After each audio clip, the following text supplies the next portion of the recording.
Everyone. सो आज हम बात करेंगे कि ऐसी कौन से टूल्स और टेक्नोलॉजी है जो हमें पता होने चाहिए to become a DevOps engineer. So अगर आप डेवऑप्स फील्ड में जाना चाहते हैं या डेवऑप्स इंजीनियर बनना चाहते हैं, कुछ टूल्स मैं आज आपको बताने वाला हूँ जो आपको आने चाहिए, आपको उसकी नॉलेज होनी चाहिए, so that you can easily go into DevOps field.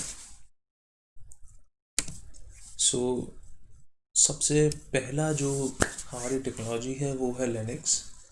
So as a DevOps आपका बहुत सारा जो काम होता है मोस्टली वो लिनक्स में होता है।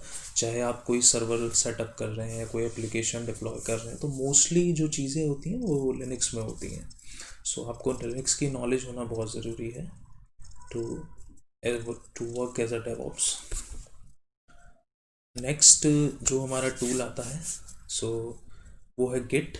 गिट इज़ बेसिकली एक वर्जन कंट्रोल सिस्टम है जिसमें हम अपनी फाइल्स और जो भी हमारा सोर्स कोड होता है उसको स्टोर करते हैं, so that we can easily track our changes which we have done in our code.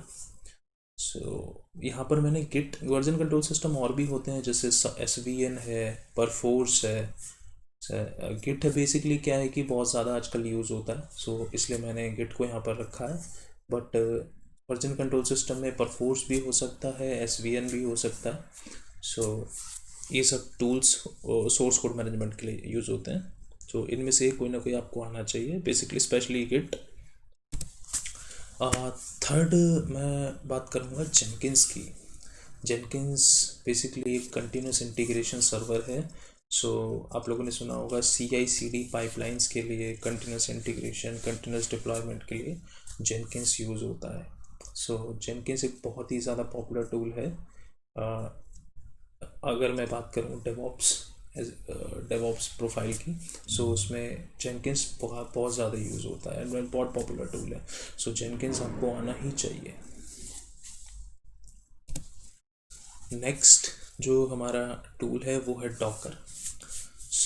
Docker basically एक कंटेनराइजेशन टूल है जिसमें हम जो भी हमारी एप्लीकेशन होती है उसकी एक इमेज क्रिएट करते हैं। उस इमेज में जो भी रिक्वायर्ड एनवायरनमेंट होता है उस एप्लीकेशन को रन करने के लिए, वो सारी चीज़ें हम एक इमेज में स्टोर कराते हैं।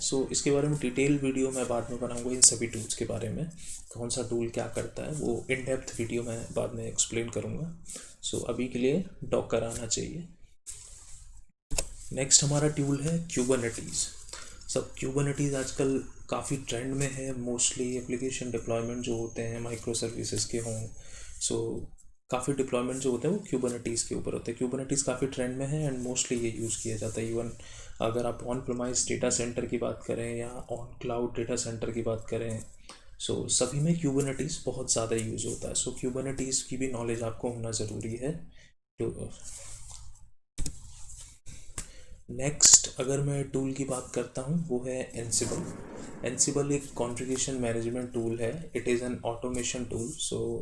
जो भी टास्क हम कुछ परफॉर्म करते हैं मैनुअली ऑन सर्वर्स और रिमोट मशीन और लोकल मशीन, वो सारी चीज़ें हम एनसिबल के थ्रू ऑटोमेट कर सकते हैं। एनसिबल बेसिकली इसके कुछ यूज़ केस हैं। ये एनसिबल मॉनिटरिंग में भी यूज़ होता है, एनसिबल एप्लीकेशन डिप्लॉयमेंट में भी यूज़ होता है, एनसिबल कुछ इंस्टॉलेशन करना है आपको, कुछ ये जो टास्क होते हैं इनमें एनसिबल यूज़ होता है। Basically it is a configuration management tool. Details मैं इसकी बाद में जो वीडियो बनाऊंगा इसके ऊपर एक प्रॉपर डिटेल में वीडियो बनाऊंगा, उसमें मैं किस तरीके से यूज़ होता है एग्जांपल भी सारी एक्सप्लेन करूँगा।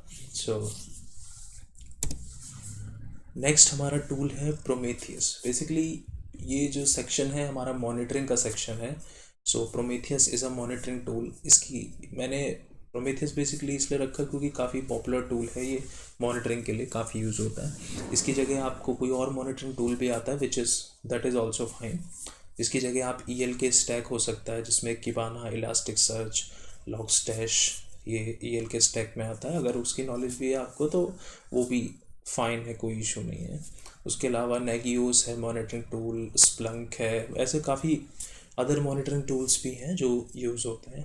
प्रोमेथियस के साथ basically Grafana most popular tool है जो प्रोमेथियस के साथ यूज़ होता है for the visualisation purpose. This is the category for monitoring. So कोई एक ना एक मॉनिटरिंग टूल की नॉलेज आपको होना ज़रूरी है, so that you can monitor the application stack and servers and the infrastructure, etc etc. Next category की मैं बात करूँ तो वो आती है क्लाउड.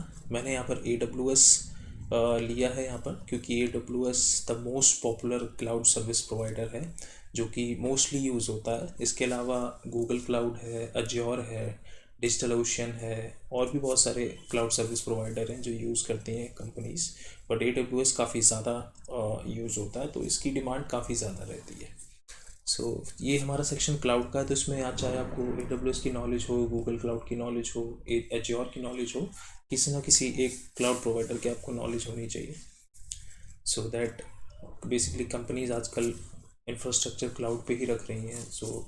लाइक क्यूबरनेटीज भी क्लाउड पे यूज़ कर रहे हैं, अपने सर्वर्स भी क्लाउड पे प्रोविज़न करते हैं. ये सारी चीज़ें हैं. ये कुछ टूल्स एंड टेक्नोलॉजी थी जो आपको आनी चाहिए. ये बेसिक्स हैं. एज अ डेवऑप्स आपको इनके बारे में नॉलेज होनी चाहिए, पता होना चाहिए. Basically you already know that कि डेवऑप्स दो शब्द से मिलकर बना हुआ है, development and operations. As a being a DevOps engineer आपको डेवलपमेंट की भी नॉलेज होनी चाहिए एंड आपको ऑपरेशंस की भी नॉलेज होनी चाहिए. डेवलपमेंट में आपको कुछ प्रोग्रामिंग नॉलेज भी आपको होनी चाहिए. बीइंग अ डेवऑप्स इंजीनियर आपको प्रोग्रामिंग की भी नॉलेज होनी चाहिए.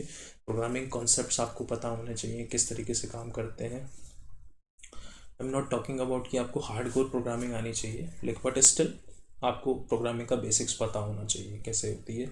ऑल्सो आपको स्क्रिप्टिंग भी आनी चाहिए for the automation. Like Linux में आप शेल स्क्रिप्टिंग यूज़ करते हैं, तो आपको शेल स्क्रिप्ट भी उसकी नॉलेज होना चाहिए. वो एक बेनिफिट है आपके लिए अगर आपको स्क्रिप्टिंग की नॉलेज है. तो पाइथन अगर आपको आती है, which is also very good point for you. Python की नॉलेज होनी चाहिए आपको स्क्रिप्टिंग के लिए.